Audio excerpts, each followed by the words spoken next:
नमस्कार।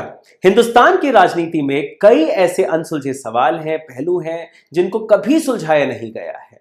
ऐसा ही एक सवाल है जो हिंदी से जुड़ा हुआ है, यानी एंटी हिंदी प्रोटेस्ट, हिंदी विरोध। आखिर क्यों दक्षिण भारत के जो लोग हैं वो हिंदी विरोधी हैं? आखिर क्यों उत्तर भारत के जो लोग हैं वो ये चाहते हैं कि दक्षिण भारतीय भी हिंदी बोलना सीखें, लिखना सीखें, पढ़ना सीखें? जब हम दक्षिण भारत जाते हैं वहां पे हमसे कोई भी हिंदी में नहीं बात करता, हमें बड़ी परेशानी होती है। और इसी तरह से जब दक्षिण भारत के लोग उत्तर भारत आते हैं उनका भी यही होता है कि जब हम वहां आते हैं आप तो हमारी भाषा में नहीं बात करते हैं, तो हम क्यों आपकी भाषा सीखें? जब जरूरत पड़ेगी तब हम हिंदी सीख लेंगे, हमें अभी हिंदी सीखने की जरूरत नहीं है। और खास तौर पर अगर आप हिंदी हम पे थोपेंगे तो हम उसका विरोध करेंगे। ये कहां तक सही है और इस पूरे मसले को किस तरह से राजनीतिक चोला पहनाकर पूरे देश में राजनीति करी जा रही है, इस पूरे मसले को समझने के लिए आपका ध्यान मैं 4 बिंदुओं पर केंद्रित करने की कोशिश करूंगा। यानी पहला, इतिहास, आखिर क्यों हिंदी विरोध तमिलनाडु से शुरू हुआ और आज तक वो चलता आ रहा है। दूसरा, केंद्र की मंशा क्या है, केंद्र आखिर क्यों हिंदी को पूरे देश भर में कंपल्सरी, मैंडेटरी करना चाहती है। बीजेपी का इससे फायदा क्या है, नुकसान क्या है, और जो डीएमके है उसका पर्सपेक्टिव क्या है, आखिर क्यों वो विरोध करते हैं। इन चारों पहलुओं पे हम आज ध्यान देखें।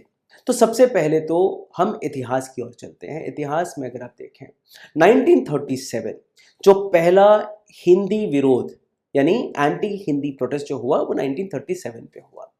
तब के जो अंग्रेजी सरकार थी वो ये चाहती थी कि पूरे देश भर में अंग्रेजी को ऑफिशियल लैंग्वेज बना दिया जाए, यानी जितने भी दस्तावेज थे, जितने भी रिकॉर्ड्स थे वो सब अंग्रेजी में लिखे जाए, क्योंकि हम देश चला रहे हैं तो हमारे हिसाब से भाषा होनी चाहिए। दूसरी जो सबसे ज्यादा बोलने वाली भाषा थी उस समय में वो थी हिंदी। तो उसको ये कहा गया कि चलिए हम आपकी एक जो भाषा है वो हिंदी रख लेते हैं। उस समय के जितने भी राजनेता थे उन्होंने ये कहा, चाहे वो वेस्ट बंगाल से उठने वाली आवाज़ हो, तमिलनाडु से उठने वाली आवाज़ हो, तमाम और लोग हों, सबसे पहले तमिलनाडु से आवाज़ उठती है पेरियार के द्वारा। उनका ये कहना है, ना हिंदी हम बोलते हैं, ना समझते हैं, ना हम लिखना पढ़ना जानते हैं। तो अगर आप एक ऐसी भाषा में रजिस्टर्ड रिकॉर्ड्स इकट्ठा करना शुरू करेंगे, डॉक्यूमेंटेशन करना शुरू करेंगे, ऑफिशियल कॉन्वर्जेशंस, कम्युनिकेशंस हमारे साथ रखेंगे, तो वो ना हमें समझ में आएगा, ना ही उससे कोई फ़र्क पड़ेगा हमें, हम तो समझ ही नहीं पाएंगे उसको। तो हम हिंदी ना अंग्रेज़ी, इन दोनों को ही हम नहीं चाहते। हम अपनी भाषा को बचाना चाहते हैं, हम अपनी भाषा में पकड़ बनाए रखेंगे। तो वहाँ पे ये विरोध शुरू होता है।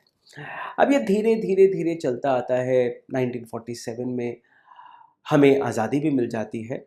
तब के जो सत्ता में जो लोग थे, जो देश को संभालने की कोशिश कर रहे थे, वो उनका भी ये कहना था कि पूरे देश को भिगोने के लिए एक भाषा की ज़रूरत है, जो कि हिंदी अगर हो जाए तो बहुत अच्छा है। दक्षिण भारत में हम जब जाते हैं तो पॉलिसीज़ नहीं बन पाती हैं, वहाँ के लोगों को हम समझा नहीं पाते हैं, तो वहाँ पर भी अगर हिंदी पहुँच जाती है तो देश को चलाना आसान हो जाएगा। इसी वजह से 1948 में एक बिल लेके आया जाता है जिसका नाम है ऑफिशियल लैंग्वेज एक्ट। इसके तहत अगर आप देखें तो हिंदी को ऑफिशियल लैंग्वेज घोषित कर दिया जाता है। और 1950s में एक बार और एंटी हिंदी प्रोटेस्ट शुरू होता है द्राविड़ कलगम के द्वारा, यानी पेरियार के द्वारा। उनका भी यही कहना था कि अगर आप इस तरह से हमारे ऊपर हिंदी थोपने की कोशिश करेंगे तो हम अपनी जो कल्चर है, अपनी जो वैल्यूज़ हैं, अपनी जो भाषा है उसको खो देंगे। और दूसरा सबसे बड़ा सवाल ये है, जो केंद्र में बैठी सरकार है अगर वो हिंदी में सारे दस्तावेज रखेगी तो हमारी जो वैल्यूज़ हैं, जो हमारी ज़रूरत हैं, उसके बारे में तो सोचेगी ही नहीं। जो उत्तर भारत के लोग हैं उनके लिए जिस तरह से पॉलिसीज़ चाहिए वैसी ही पॉलिसीज़ तमिलनाडु के लिए भी बननी शुरू हो जाएंगी, या फिर बाकी उन राज्यों के लिए भी बननी शुरू हो जाएंगी जो हिंदी सेंट्रिक होंगी। जो महाराष्ट्र के लोग हैं, जो तमिलनाडु के लोग हैं, जो आंध्रा के लोग हैं, जो वेस्ट बंगाल के लोग हैं, जो गुजरात के लोग हैं, उन तक वो उनके राज्य के लिए जो पॉलिसीज़ चाहिए वो नहीं पहुंचेगी। तो हम इसका विरोध करते हैं। खैर 1953 सेंट्रल ने हिंदी को कंपल्सरी किया, पूरे हिंदुस्तान में जितने भी स्कूल्स थे इधर हिंदी होनी ही होनी चाहिए। तब एक और प्रोटेस्ट शुरू होता है 1953 में, जहां पर जो तमिलनाडु के राजनेता थे वो ये कहते हैं हमारी कल्चरल आइडेंटिटी और जो तमिल कल्चर है, तमिल भाषा है, उसको दबाने की एक ये बहुत बड़ी कोशिश है और इसकी वजह से हमें नुकसान उठाना पड़ेगा। 1965 में एक बार और हिंदी के खिलाफ यहाँ पे प्रोटेस्ट शुरू होता है। तब जो केंद्र में बैठी सरकार है वो ये कहती है हिंदी को हम ऑफिशियल लैंग्वेज पूरे देश में एक बार और इम्प्लीमेंट कर रहे हैं। यानी जब 1950 में हिंदी को ऑफिशियल लैंग्वेज घोषित किया गया था 1948 में और 50 में इसको इम्प्लीमेंट करने की कोशिश करी गई थी। 1953 में हिंदुस्तान के तमाम स्कूल्स में हिंदी को कंपलसरी जब करा गया था, तब भी जो विरोध हुआ था, तब एक सेटलमेंट करी गई थी। सेटलमेंट ये था कि कुछ समय तक हम हिंदी और अंग्रेजी दोनों को ऑफिशियल लैंग्वेज रखते हैं, इसके बाद देखा जाएगा। अब आप संविधान को उठा के देखें, संविधान का 7th शेड्यूल देखें या फिर 8th शेड्यूल देखें, तो उसमें साफ तौर पर लिखा गया है हिंदुस्तानी जो भाषाएं हैं, यानी हिंदुस्तान में बोलने वाली 22 ऐसी भाषाएं हैं, वो तमाम भाषाएं ऑफिशियल लैंग्वेज होंगी। यानी हिंदुस्तान में किसी भी तरह की राष्ट्रीय भाषा नहीं है। अब ये राष्ट्रीय भाषा का जो मसला है वो यहीं पे से शुरू होता है। और अब आप ये समझिए कि आखिर केंद्र क्यों इसको इम्प्लीमेंट करना चाहती है और एम.के. स्टालिन या फिर डीएमके, बाकी जो तमिलनाडु की सत्ता में काबिज जो लोग थे या फिर जो पॉलिटिकल पार्टीज हैं, वो क्यों विरोध करती हैं, बीजेपी का क्या फ़ायदा है, नुकसान है। अब इस पे एक एक करके आते हैं। सबसे पहले तो मैं केंद्र के बारे में बात करता हूँ। केंद्र, तब कांग्रेस थी, उससे पहले अंग्रेज थे, फिर बीजेपी आई। जो भी लोग आए, इनका ये कहना था कि हिंदी अगर पूरे देश में रहे तो हम आसानी से सरकार चला पाएंगे। कश्मीर से लेकर कन्याकुमारी तक हिंदी को एक ऑफिशियल लैंग्वेज लाने की पिछले 75 सालों से कोशिश करी जा रही है। इससे होगा क्या? हमारे पास तो अंग्रेजी भी है, अंग्रेजी हम तो बोलते हैं, तो हिंदी क्यों इम्प्लीमेंट कर रहे हैं? यहाँ के लोगों का ये सवाल है। हमें हिंदी नहीं चाहिए, इंग्लिश काफ़ी है। अब सत्ता कहती है कि नहीं, अंग्रेजी जो है ये फॉरेन लैंग्वेज है, विदेशी भाषा है, इसको अगर आप इंडिया में नहीं लेके आ सकते। और दूसरी बात, अगर आप देखें हिंदुस्तान में ज़्यादातर लोग हिंदी बोलने वाले, अंग्रेजी बोलने वाले कम हैं। लेकिन अगर आप इसको ग्लोबली देखें, दुनिया भर में देखें, तो यूनाइटेड स्टेट्स ऑफ अमेरिका के बाद हिंदुस्तान दूसरा ऐसा देश है जिसमें सबसे ज़्यादा लोग अंग्रेजी बोलते हैं। इसका फ़ायदा भी मैं आपको बताऊंगा इसी वीडियो के आगे में, लेकिन अभी आप इसमें पहुंच जाएं कि जो अंग्रेज़ी है उसको आप सेंट्रल लैंग्वेज क्यों नहीं बनाना चाहते, हिंदी को क्यों बनाना चाहते हैं। देखो, हिंदी जो बोलने वाले हैं, अगर आप दूर दराज किसी गांव में जाएंगे, वो भी बोल लेता है, अंग्रेजी नहीं बोल पाता है, तो अंग्रेजी को हम ऑफिशियल लैंग्वेज नहीं बना सकते। और दूसरा, जो कॉन्स्टिट्यूशन ऑफ इंडिया है उसका आर्टिकल नंबर 351 के तहत उसमें साफ तौर पर लिखा गया है to development of Hindi language, यानी हिंदी को डेवलप आपको करना है। Union to promote the spread of Hindi language to develop it is so that may serve the medium of expression for all the elements of composite culture of India.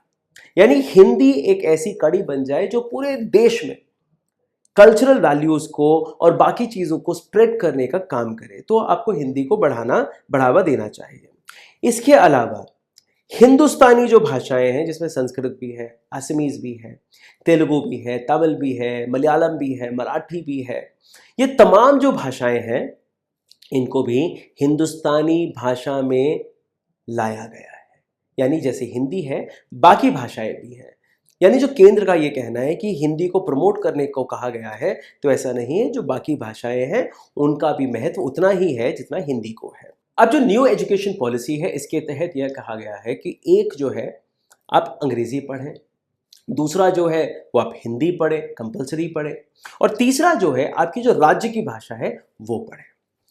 अब यहाँ के जो लोग हैं, यानी दक्षिण भारत के जो लोग हैं, अभी तो कई और राज्यों में ये सवाल उठने लगे हैं, खासतौर पर वेस्ट बंगाल में भी, उनका ये कहना है कि जब उत्तर भारत में एक बच्चा पढ़ता है वो तो सिर्फ हिंदी और अंग्रेजी पढ़ता है। जो तीसरी भाषा है, जो आप कह रहे हैं 3 लैंग्वेज पॉलिसी, वो तो कहीं और लगती नहीं उत्तर भारत में। जब आप महाराष्ट्र जाते तो मराठी, हिंदी और अंग्रेजी, जब आप केरल जाते हैं तो हिंदी, मलयालम और अंग्रेजी। अब इसी तरह से तमिलनाडु में आप चाहते हैं कि तमिल, हिंदी और अंग्रेजी। तो जब उत्तर भारत के बच्चे सिर्फ हिंदी और अंग्रेजी पढ़ रहे हैं, तीसरी भाषा नहीं पढ़ रहे हैं, तो बाकी राज्यों के जो बच्चे हैं वो इस भार को क्यों उठाएं? ये पहला सवाल ये लोग खड़ा करते हैं। अब आप पूछेंगे उत्तर भारत में तो भाषा ही नहीं है कोई और, वहाँ पे तो हिंदी बोली जाती है। तो आप ये देखिए, बिहार की जो बोलियां हैं वो हिंदी ही नहीं, मैथिली बोली जाती है, भोजपुरी बोली जाती है, मगही बोली जाती है, मगधी। तो वहाँ पर इन भाषाओं पे जोर क्यों नहीं दिया जा रहा है? छत्तीसगढ़ चले जाए तो छत्तीसगढ़ी भाषा है, वहाँ पे वो क्यों नहीं बोली जाती है? इसी तरह से गोवा चले जाइए, कोंकणी है। अगर आप हरियाणा चले जाइए तो हरियाणवी है। तो वहाँ पर जो बच्चे हैं उनको हरियाणवी कंपलसरी नहीं है, मैथिली कंपलसरी नहीं है, अवधी कंपलसरी नहीं है। आप उत्तर प्रदेश आ जाइए, अवधी है, भोजपुरी है, ब्रज भाषा है। ऐसी कई भाषाएं हैं जिनको आपने उत्तर भारत के जो बच्चे हैं उनको तो रिलीफ दे दिया, आप बस हिंदी पढ़िए। तो जो दक्षिण भारत के बच्चे हैं या फिर वेस्ट या फिर ईस्ट में अगर आप चले जाएं, वहां के बच्चों को आप 6 सब्जेक्ट पढ़ने का दबाव क्यों डाल रहे हैं? यानी 2 लैंग्वेजेस काफ़ी हैं। हम एक अंग्रेजी पढ़ेंगे और कोई भी भाषा, चाहे वो हिंदी हो, चाहे वो अंग्रेजी हो, चाहे वो तमिल हो। अंग्रेजी हम पढ़ लेंगे, उसके अलावा हिंदी या फिर तमिल या फिर किसी और लैंग्वेज हम चुनाव कर लेंगे। अब ये जो केंद्र की सरकार है वो ये कहती है कि नहीं, अगर आप इस लॉजिक से चलेंगे तो कभी भी हम यूनाइट नहीं हो पाएंगे, कभी भी हम एक तरह से सरकार को नहीं चला पाएंगे, ये उनका कहना है। अब जो तमिलनाडु के लोग हैं वो ये कहते हैं कि जब हमें ज़रूरत पड़ेगी हिंदी सीखने की हम तब सीख लेंगे। जब हम उत्तर भारत आएंगे नौकरी के लिए या फिर किसी और विषय के लिए, हमें रहना पड़ेगा 6 महीने साल भर, हम तब सीख लेंगे। जिस तरह से आप लोग यहाँ आते हैं, उत्तर भारत के लोग यहाँ आते हैं, नौकरी करते हैं, वो तमिल सीख लेते हैं। मुश्किल होती है लेकिन सीख लेते हैं। तो इसकी कोई ज़रूरत नहीं है कि आप भाषा को रखकर इस देश को चलाने की कोशिश करें, ये उनका कहना है। अगर अब आप जो सदर्न इंडिया के जो लोग हैं, यानी उनका एजुटेशन क्या है और साथ साथ पर बीजेपी इसको कैसे पॉलिटिसाइज करती है, उनका क्या फ़ायदा है, उसको आप समझिए। जो भारतीय जनता पार्टी है वो ये कहती है कि हिंदी पूरे देश में फैल जाए ताकि सब लोगों को एक जैसे देखा जाएगा, एक जैसे एजुकेशन पॉलिसी होगी, इससे बहुत फ़ायदा होगा। मातृभाषा एक, हिंदी एक और अंग्रेज़ी एक। जो यहाँ की पॉलिटिकल पार्टीज़ हैं वो ये कहती हैं, बीजेपी का जो मूल अर्थ है, जो उनकी आइडियोलॉजी है, वो हिंदी, हिंदू और हिंदुत्व, इसी के इर्द गिर्द घूमती है। यानी हिंदी को इम्प्लीमेंट करते साथ वो लोग अपनी पॉलिसीज़ को, अपनी आइडियोलॉजी को भी उन राज्यों पे फैलाने की कोशिश कर रहे हैं जहाँ पे वो कभी आ ही नहीं पाए।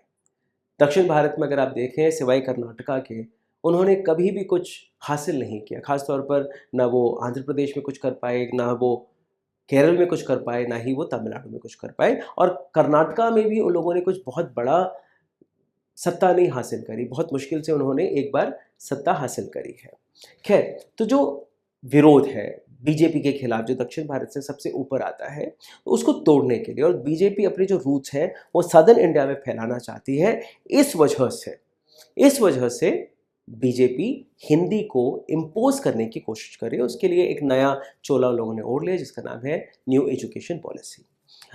अब इसका एक और मैं आपको अर्थ समझाता हूँ। इससे पहले, यानी न्यू एजुकेशन पॉलिसी के आने से पहले, अगर आप देखें 8वीं कक्षा तक आप एक लैंग्वेज पढ़ते थे, यानी आप संस्कृत पढ़ लिए, आपने हिंदी पढ़ ली, आपने तमिल पढ़ ली, मराठी पढ़ ली, उसके बाद आपकी चॉइस थी।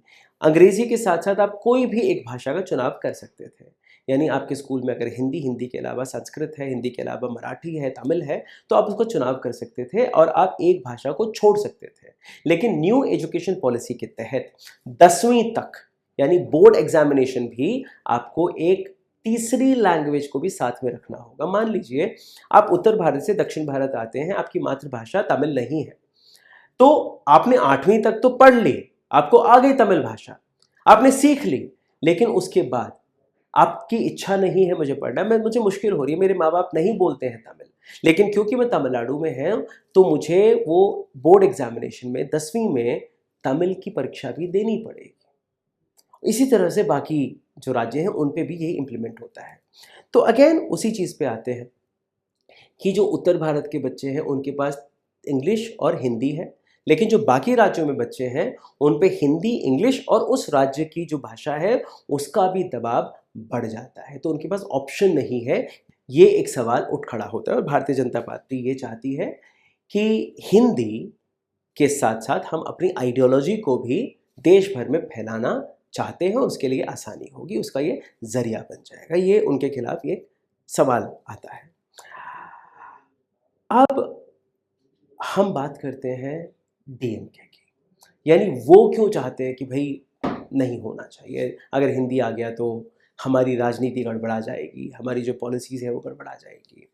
तो उनका साफ तौर पर ये कहना है कि जिस तरह से बीजेपी या फिर जो भी सत्ता केंद्र में है वो इस वजह से हिंदी को लाना चाहती है ताकि जो केंद्र के हिसाब से, उत्तर भारत के हिसाब से पॉलिसीज़ बने, उत्तर भारत के हिसाब से चीज़ें चलें, तो हम जो लोग हैं वो नेग्लेक्टेड फील करते हैं। हम जो साथ देते हैं केंद्र का, जिस तरह से हम टैक्स पे करते हैं, जिस तरह से हम रोज़गार प्रोड्यूस करते हैं, जिस तरह से हमारे पास फैक्ट्रीज़ हैं, इंडस्ट्रीज़ हैं, तो इसका कोई मतलब ही नहीं बनता है। हम इतना सपोर्ट करते हैं, फिर भी हमें अगर नेग्लेक्ट करोगे तो हम उसका विरोध करेंगे। दूसरी तरफ अगर आप अंग्रेज़ी की बात करें कि यहाँ के जो लोग हैं वो अंग्रेज़ी को क्यों इतना एम्फसाइज़ करते हैं, ये बोलते हैं कि हमें तो अंग्रेज़ी आती है, हमें हिंदी की ज़रूरत नहीं है। अगर आप ग्लोबल पर्सपेक्टिव पे देखें, जितने भी बड़े ओहदों पे लोग बैठे हुए हैं, चाहे वो सत्या नडेला हो यानी सीईओ ऑफ माइक्रोसॉफ्ट, अगर आप सुंदर पिचाई गूगल के सीईओ को देखें, इंदिरा नूई पेप्सिको की सीईओ देखें, अरविंद कृष्णा आईबीएम के जो हेड में बैठे हैं, शांतनु नारायण जो कि एडोब सिस्टम के सीईओ हैं, रघुराम जो कि वीएम वेयर के हैं, विक्रम पंडित जो कि सिटी ग्रुप के हेड हैं, इस तरह के तमाम लोग, ऋषि सुनोक जो कि हिंदुस्तानी मूल के हैं, जो कि ब्रिटेन में प्राइम मिनिस्टर बने हैं, कमला हैरिस जो कि अमेरिका की वाइस प्रेसिडेंट तक बन गई हैं। तो इन ओहदों पे खास तौर पर जो, अगर मैं सीईओज़ की बात करूं बड़ी बड़ी कंपनीज़ के, ये लोग जो पहुंचे हैं वो इस वजह से पहुंचे हैं क्योंकि इनकी अंग्रेज़ी में पकड़ बहुत ज़्यादा थी। और एक और अगर आप बात करें, पूरे दुनिया में दूसरे नंबर पे हम आते हैं जहाँ पे सबसे ज़्यादा अंग्रेज़ी बोली जाती है।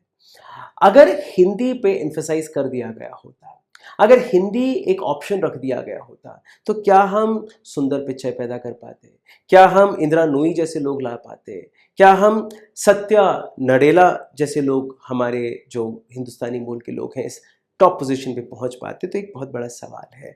तो जो अंग्रेज़ी है या फिर हिंदी है या फिर तमिल है या फिर कोई भी ऐसी भाषा है, इसको एक समय तक तो आप एजुकेशन पॉलिसी में लेके आए हैं, उसमें कुछ गलत नहीं है, खामी नहीं है।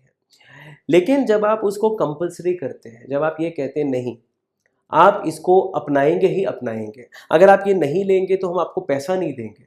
स्टेट मैटर होता है एजुकेशन, सेंट्रल और स्टेट दोनों का ही मैटर होता है। तो जो भी केंद्र शासित जो स्कूल्स हैं, अगर वो भी किसी राज्य में जाते हैं, अगर वो ये कहते हैं कि आप 8वीं तक किसी भी भाषा को पढ़िए, उसके बाद आप चुनाव कर लीजिए, बच्चों को वो ऑप्शन होना चाहिए कि मुझे ये पढ़ना है या फिर नहीं पढ़ना है। अगर आप तमिलनाडु के राजनीति के हिसाब से देखें, आपने तो ऑप्शन ही नहीं दिया है। आपने तो कहा कि हम हिंदी लांगे लेके ही नहीं आएंगे। सीबीएसई स्कूल्स जो है यहाँ पे उसमें हिंदी पढ़ाई जाती है, लेकिन जो स्टेट गवर्नमेंट स्कूल्स है वहाँ पे हिंदी नहीं पढ़ाई जाती है। आप भी ये कह सकते हैं कि हम एक ऑप्शन दे सकते हैं, अगर आपको हिंदी पढ़ना है तो पढ़िए, नहीं पढ़ना है तो मत पढ़िए।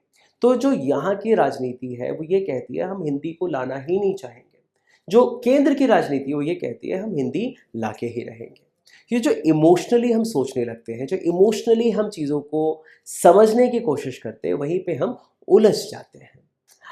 अब आखिरी जो बात मैं कहना चाहता हूँ ये है कि हिंदी का विरोध निश्चित तौर पर तमिलनाडु पे नहीं है।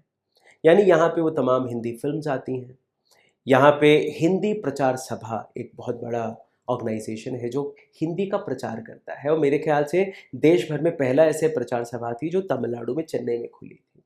इसी तरह से कई ऐसे लोग हैं जो हिंदी गाने पसंद करते हैं, हिंदी सिनेमा देखते हैं, हिंदी डायलॉग्स देखते हैं। कई ऐसे नॉर्थ इंडियन सिनेमाज हैं, सीरियल्स हैं जो तमिल में डब होते। और इसी तरह से जब आप उत्तर भारत की बात करते हैं तो रजनीकांत को जानने वाले, कमल हासन को पसंद करने वाले, AR रहमान को पसंद करने वाले क्रिकेटर्स, कितने क्रिकेटर्स तमिलनाडु ने दिए हैं। जब इंडिया की जब बात आती है तो हम तमाम लोग एक हो जाते हैं, हमारी पसंद नापसंद सब मिल जाती है। शायद ऐसा ही कोई उत्तर भारतीय होगा जिसको इडली डोसा के बारे में नहीं पता। ऐसा ही कोई शायद तमिलनाडु से या फिर सदर्न इंडिया से लोग होंगे जिनको पराठे के बारे में नहीं पता, रोटी के बारे में नहीं पता। तो जो भाषा है वो सिर्फ बोलने के लिए नहीं, भाषा कई चीज़ों को लेके चलती है, भाषा कई चीज़ों का आदान प्रदान करती है, भाषा कल्चर लेके चलती है, वैल्यूज़ लेके चलती है, भाषा अपने खान पान को लेके चलती है, तमाम चीज़ों को लेके चलती है। तो जो विरोध है वो अपनी जगह, लेकिन विरोध के आगे लोगों तक वो ऑप्शन रखना चाहिए कि आप चाहते हैं हिंदी पढ़ना या फिर नहीं। आप थोप नहीं सकते हैं, जिस तरह से धर्मेंद्र प्रधान जी थोप रहे हैं कि अगर आपने न्यू एजुकेशन पॉलिसी को इम्प्लीमेंट नहीं किया तो आपको फंडिंग नहीं दी जाएगी। और वहाँ से M.K. स्टालिन साहब का जवाब आता है, आप हमें 10,000 करोड़ रुपए भी दे दें, हम आपकी एजुकेशन पॉलिसी को इम्प्लीमेंट नहीं करेंगे। आशा करता हूँ कि आपको इस पूरे विषय में कुछ रोशनी मिली होगी। नमस्कार। ஊடகம் கார்ப்பரேட் அரசியல்வாதிகளின் கைப்பாவையாக அடிமைகளாக இருந்தது போதும், இனி சாட்டை எடுத்து சுழற்றும் நேரம் வந்துவிட்டது. ஊடகம் பொதுமக்களாகிய உங்களுக்காக, உங்களாலேயே இயக்கப்பட வேண்டும். ஊடக சுதந்திரத்திற்காக உங்களின் பங்களிப்பை இன்றே அளித்திடுங்கள்.